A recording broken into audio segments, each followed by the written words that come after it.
তো বিজেপির পক্ষ থেকে তারা যে ম্যাট্রিক আছে দুটো হয়েছে।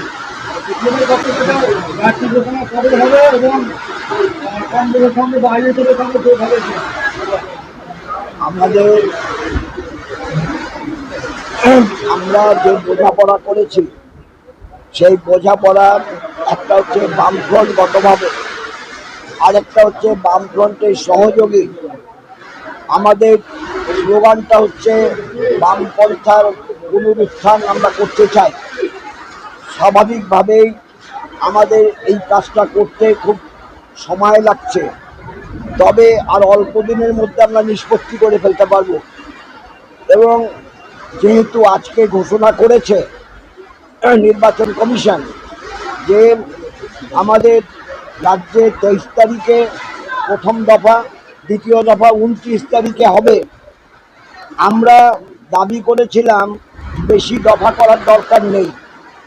যখন নির্বাচন কমিশনে ফুল বেঞ্চ সেখানে এসেছিল, আমাদের পার্টির পক্ষ থেকে, বামপন্থী দলের পক্ষ থেকে দাবি করা হয়েছিল একটা পর্বে না হলে দুটো পর্বে করা। আমরা এটাই বলেছিলাম, ফলে আমাদের কোনো ভিন্ন কোনো বক্তব্য নেই। আমরা আগামীকাল বামফ্রন্টের প্রাথমিক তালিকা আমরা প্রকাশ করব। আগামীকাল প্রাথমিক তালিকা প্রকাশ করব এবং সেটা সময়টা পরে জানিয়ে দেবো ঠিক করে নিয়ে। এখন খবর হচ্ছে না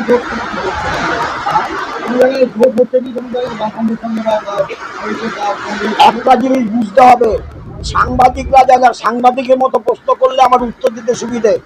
বারে বারে আমরা বলছি বামফ্রন্ট আছে, বামফ্রন্ট অন্য বামপন্থীদের সঙ্গে বোঝাপড়া করছে, কারণ বামপন্থী ঐক্য চাই এবং বামের বাইরেও যারা আছে তাদের সঙ্গে সিট অ্যাডজাস্টমেন্ট করতে চাই।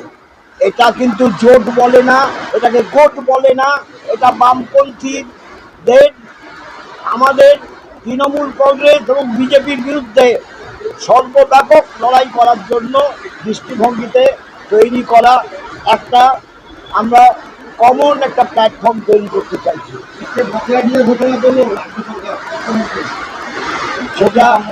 সেটা করতে বাধ্য হয়েছে তার যারা সরকারি কর্মচারী আছে তারাও বলছে এর কিন্তু ভীষণ নেগেটিভ ফল আউট এফেক্ট হবে, তাই করতে বাধ্য হয়েছে। এগুলো ন্যায্য পাওনা তাদের। পুরোহিত এবং মহাজিনদের টাকা ঘোষণা হলো নির্বাচন ঘোষণার কয়েক ঘন্টা আগে, এটা কি আবার পুরোহিতদেরও ভাতার বৃদ্ধি?